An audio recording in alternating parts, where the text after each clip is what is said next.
Okay, so again, as I said, my name is Greg Dusek. I'm a senior scientist with NOAA, and I'm going to be discussing our rip current and nearshore wave prediction in the United States, and really focusing mostly on the rip current component of this, although obviously the wave component is essential to be able to predict rips.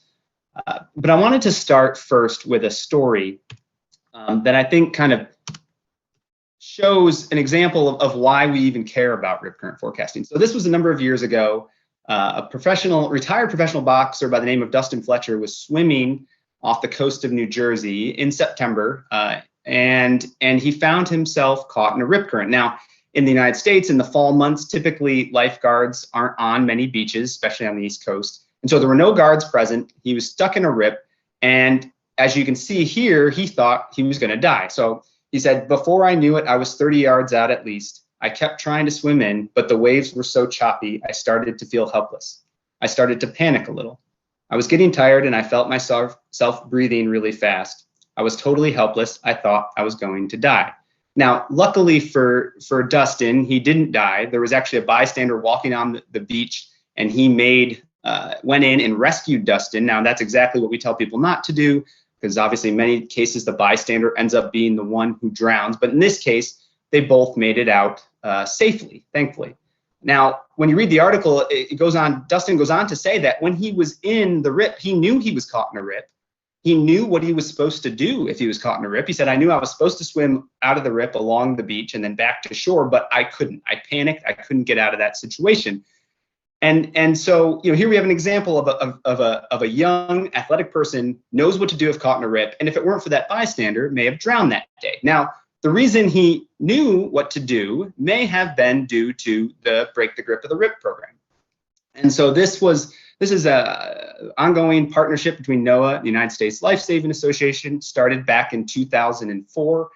We've recently updated some of our messaging and graphics associated with this, but we did some recent social science work and surveyed people in regard to this program. And what we found was, I think, surprising to me, that a lot of people, especially savvy beach users, purportedly knew what to do if they were caught in a rip current. And so it seems that this program has been successful in increasing awareness and what to do if caught in a rip, which I think is good news. The downside to this is that even with this program, we still see a high number of rip current drownings in the US each year. So these are the number of drownings over the past 5 years as recorded by NOAA. The number is actually probably a little bit higher than this, because a number of them don't go recorded as rips or go recorded properly. But we see 60 to 70 rip current drownings each year, and it doesn't seem to be changing from historic numbers, even with what looks like a successful program regarding messaging. And so this kind of led us to start asking the questions, what do we need to do to improve preparedness and prevention? It's not enough just to tell someone what to do if they're in a hazardous situation. What we'd like to do is prevent them from getting in that situation in the first place. And part of that is certainly messaging. We've done work on that with our videos and other types of things. But part of this can also be through rip current forecasting. So hopefully people like Dustin have more information and before they make a decision to swim on a potentially hazardous day. And so this was a question we started trying to answer back about a decade ago or so, a little more than a decade ago. And it was, can we accurately forecast rip currents? And I started working on this when I was in North Carolina at the University of North Carolina in Chapel Hill on the Outer Banks. We collected information about the bathymetry, collected wave observations, water level data, and worked closely with the lifeguards at Kill Devil Hills Ocean Rescue, which is an awesome, I can't say enough about that lifeguard group. They're fantastic. Worked with them to collect observations of rip currents, visual observations, as well as rip current rescues, and then use this information to create a rip current forecast model. And the forecast model is a machine learning approach. It's a logistic regression model. And what it does is take a number of inputs: significant wave height, wave direction, water level, and a post-wave event variable, which is really just a way to try to account for the effect of the nearshore bathymetry. Because what we found is on the East Coast of the US in particular, the days following a moderate wave event would often see an increase in rip current intensity. And so we have those 4 inputs, and then the output is the likelihood of hazardous rip currents from 0 to 1 or 0 to 100%. kind of like a precipitation forecast. And when we created this model, what we found is that it had a dramatic improvement over existing National Weather Service approaches, which were really kind of a manual-based index approach using kind of a spreadsheet. And what we found is that this approach improved upon those quite a bit, over 67%. But of course, developing a model in an R&D space is not having an operational system. And so over the past number of years, we've been working at NOAA to be able to implement this model operationally. And to do that, we rely on something called the Nearshore Wave Prediction System, which is a numerical wave and water level model which provides outputs of waves and water levels all along the United States coastline, every kilometer along shore, every hour going 6 days into the future. And this provides the underlying forcing that we need for our rip current forecast model. And so you can see this map here, and you can see this on the webpage. I'd encourage you to check this out for yourself if you're interested. Rob kind of showed a little bit of this earlier as well in his talk, but if you zoom in, you can see in North Carolina, in this case, we show you roughly what the intensity is expected to be, or I should say that the hazard level is expected to be over the next couple of days. And if you click on a point, you'll see the time series of the rip current probability going 6 days into the future, which you can see here. So the top plot showing you rip current likelihood, 0 to 100%, and we kind of denote roughly where we associate moderate and high levels, which is how right now the Weather Service issues their forecasts, and then significant wave height, peak period, direction, and water level, which is mostly the tide. And so we have, initially we created this in North Carolina. We've now operationalized it just about a month ago at a number of locations across the U.S., and we're working on getting complete coverage in terms of swimming beaches. And to be able to operationalize it, though, we have to have observations, obviously, to validate those, to validate the model output. And so we've used a number of different types of observations, and predominantly for looking at the model across all these different locations, it's been lifeguard observations. So we created the model with lifeguard obs, and we've relied heavily on lifeguards to validate the model. In addition to that, we've looked at in situ observations of rip current speed, and I'll show you a little bit of that, and then webcam observations, which we're just starting to get into, and I want to show you a little bit of the work we've done there. And I'm not going to get into the lifeguard observations in greater detail right now.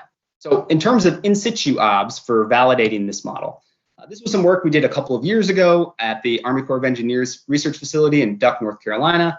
We had current observations, kind of where you see those yellow arrows there in the surf zone.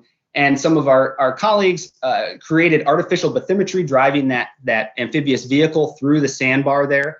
And we're able to use that to look at where we would know a rip current would be. And then we looked at natural bathymetry the next year. So we collected these observations, we were able to compare these against the model. And so here's an example of what these comparisons look like. So on the left in the red is the observed rip current speed observed by those current meters from 0 to 1 meters per second. On the right is the hazard likelihood coming out of the model. So 0 to 1, 0 to 100%. And I'm not going to get into this to a lot of detail, but qualitatively, what you can see is that generally the observed current speeds compare very well to the model likelihood. And this is really important to see because, again, we created this model just using lifeguard observations, just visual obs of rip currents and rescue data. But what we see is when we put instruments in the water, we see a similar high quality result, which gives us confidence that our model is performing well.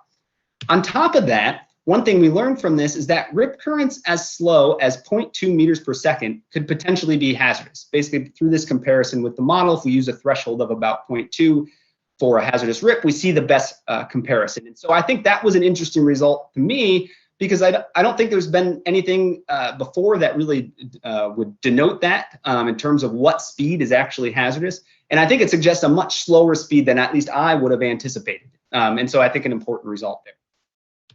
And the last couple things I want to show you in terms of how else we can validate this model is through webcam imagery. And here's an example. I don't know if the video is going to play that well over the feed, but you can see here this box, and that's a machine learning approach to identify the rip using object detection, just like you might use with identifying a cat or a dog in an image. We can identify rips, and you can see identifying that very clear rip in the center of that video. This is work that was just published a few weeks ago in Coastal Engineering. And what we're working on is then taking this approach, validating a little bit more and using it on webcams that we are setting up in the southeast of the US. And we're hoping that this type of work can help further validate our model. And then another example using webcam imagery as well is instead of using AI, using optical flow tracking. So this is virtual buoys is what you see on the water there. And you can see the pretty clear rip right there and how it's pushing those virtual buoys offshore. We have a number of different types of visualizations that we can use to show this kind of optical flow on the surface of the water. And if we combine it with our AI approach, we think we can have a pretty strong approach to identify rips in the surf zone using video. And so in summary, the Break the Grip of the Rip has been successful, a successful program, but missing that focus on preparedness and prevention, which forecasting is a component of. The forecast model has demonstrated skill and has been implemented into operations. We're advancing our detection methods to further improve our model, and then investigating inclusion of potential other beach hazards like shore break using similar approaches in the future. And so that's it for me, and acknowledgements from a rather large group of people who have contributed.